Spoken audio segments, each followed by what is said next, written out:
En Marcos capítulo 10, versículos 17 al 22, encontramos la historia de un joven rico que le pregunta a Jesús que qué le hacía falta para ser salvo. Como la Biblia dice que era joven y también era rico, la gente podía pensar que era una persona bendecida y aprobada por Dios. En ese entonces, la gente solía asociar la aprobación de Dios con la riqueza del hombre. Es decir, que si una persona era próspera, la gente pensaba que Dios tenía agrado por esa persona y por eso le prosperaba. En cambio, si una persona era pobre, la gente interpretaba que Dios no lo aprobaba y por eso estaba en la pobreza. Creo que muchos siguen pensando hoy en día de esa manera, ¿no te parece? Sin embargo, sabemos que en la realidad una cosa no depende de la otra. Es decir, la condición económica de una persona no es el reflejo de la aprobación o la desaprobación de Dios. Dios se puede agradar tanto del rico como del pobre y también puede desaprobar al rico o al pobre.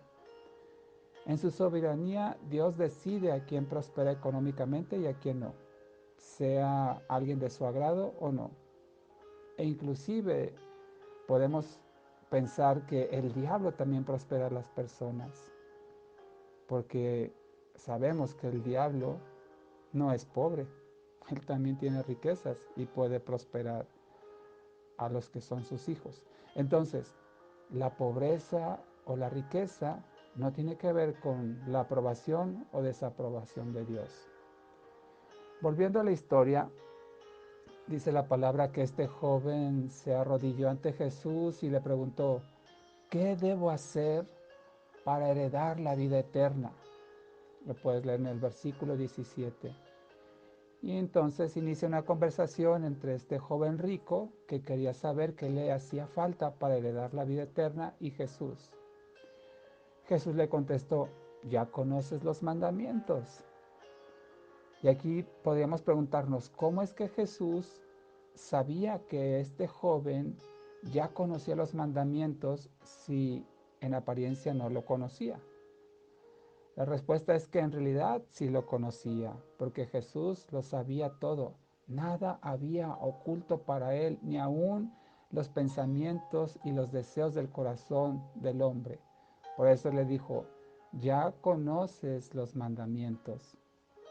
Y Jesús le citó algunos de los mandamientos, y aquí hay algo interesante, porque le citó solo algunos. Dice, no matarás, no adulterarás, no hurtarás, no dirás falso testimonio, honra a tu padre y a tu madre, amarás a tu prójimo como a ti mismo.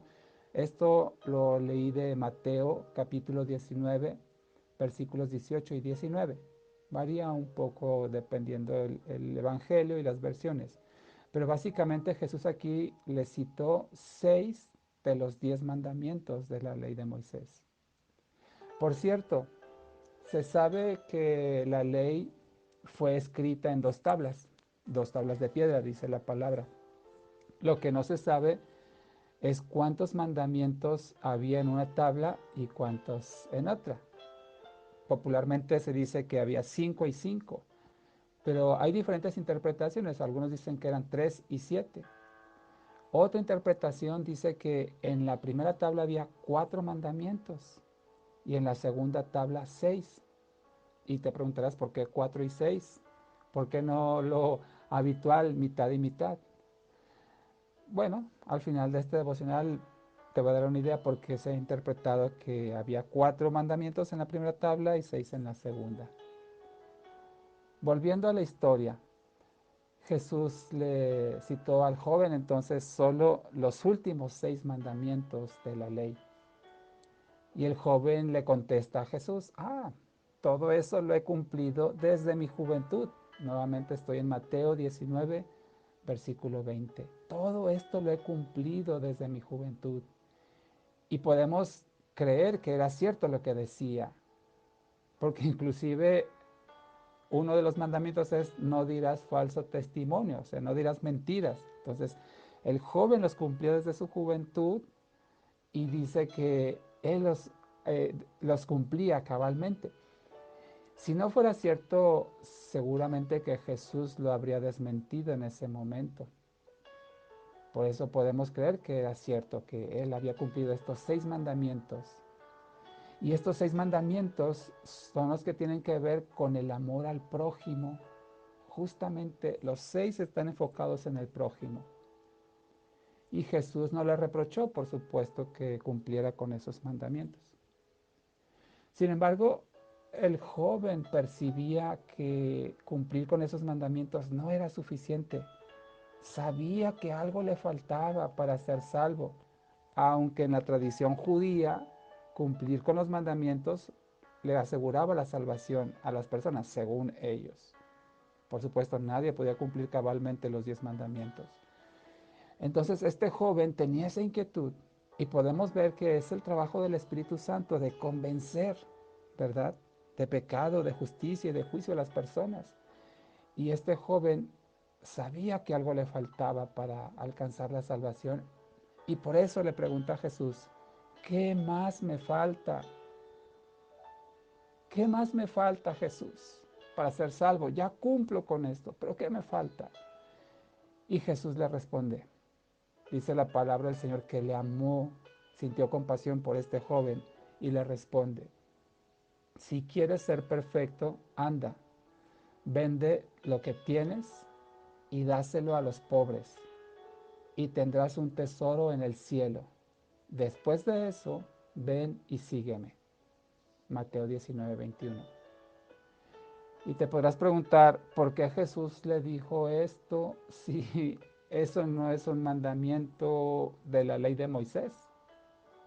¿No le dice en la ley de Moisés al hombre que venda todo, que se lo dé a los pobres? Es verdad, no está escrito textualmente con esas palabras, pero podemos interpretar lo siguiente. Como te dije, Jesús le citó a este joven los últimos 6 mandamientos que tienen que ver con el prójimo, el amor al prójimo. Y los primeros 4 mandamientos, los que no citó Jesús, tienen que ver con el amor a Dios. Estos primeros 4 mandamientos son, no tendrás dioses ajenos delante de mí, no te harás imagen para adorarla, no tomarás el nombre del Señor tu Dios en vano, acuérdate del día de reposo para santificarlo. Esos primeros 4 mandamientos y los 6 restantes que citó Jesús los puedes leer en Éxodo 20, versículos 1 al 17. Por eso Jesús resume la ley en 2 grandes mandamientos. Cuando le preguntan cuál es el más importante de los 10, y le dice Jesucristo, primero, amar al Señor tu Dios con todas tus fuerzas, toda tu mente, toda tu alma, todo tu corazón. Y el segundo, amar al prójimo. Lo puedes leer en Mateo 22, 34 al 40. Es decir, que la ley se resume en amar a Dios, que son los primeros 4 mandamientos, y amar al prójimo, que son los siguientes 6 mandamientos de la ley. Y el joven estaba cumpliendo cabalmente con la segunda parte, podríamos decirlo así, con los últimos 6. Sin embargo, cuando Jesús le citó los primeros 4 que se resumen en amar a Dios, la Biblia dice que el joven, cuando oyó estas palabras, se fue triste porque tenía muchas posesiones. Mateo 19:22. El hombre no estuvo dispuesto a renunciar a lo que tenía y se fue. Con todas las obras buenas que había hecho por los demás, pero sin la salvación. Este joven rico amaba al prójimo, cierto, pero no amaba a Dios. O al menos no lo amaba lo suficiente como para renunciar a todas sus riquezas, a todas sus posesiones. Podemos decir que este joven tenía un Dios falso, un ídolo al cual adoraba, que era el dinero, las riquezas, las posesiones, los bienes materiales, en vez de adorar a Dios. Así que todas las cosas buenas que pueda hacer una persona no pueden borrar las malas que hace. La gente compasiva y misericordiosa, que ama y ayuda al prójimo, no alcanzará la salvación si no ama a Dios al grado de entregarle todo a Él y reconocerle como el Señor de su vida. Lo que le falta a la gente para ser salvos es amar a Dios, pero no amarlo a su manera personal, de forma egoísta, sino amarlo a la manera de Dios. ¿Quieres saber cómo se ama a Dios a su manera? Lee la Biblia o escríbeme y te contestaré cómo es amar a Dios a la forma de Él. Así es que podrás tener todo, podrás hacer muchas cosas, pero si no amas a Dios por sobre todas esas cosas, te falta eso para alcanzar la salvación. Oremos al Señor. Gracias te damos, amado Dios. Gracias, amado Señor, por mostrarnos, Padre, que el amor hacia ti es lo más importante que podemos hacer como seres humanos, Señor. Y gracias porque ese amor hacia ti no nace de nuestro corazón, ni siquiera de nuestra propia voluntad, sino que es algo que tu Espíritu Santo nos lleva a hacer. Y nosotros ahora con el entendimiento de lo que eres tú, de lo que significa amarte, lo hacemos ya, Señor, por voluntad propia, Padre, porque tu Espíritu Santo que mora en nosotros nos motiva, Señor, nos alienta, nos hace ver lo bueno y significativo que es amarte por sobre todas las cosas, por sobre todas las personas, Señor. Padre, ayuda a aquellos que creen estar bien delante de ti por las obras que hacen, pero sin amarte lo suficiente como para entregártelo todo.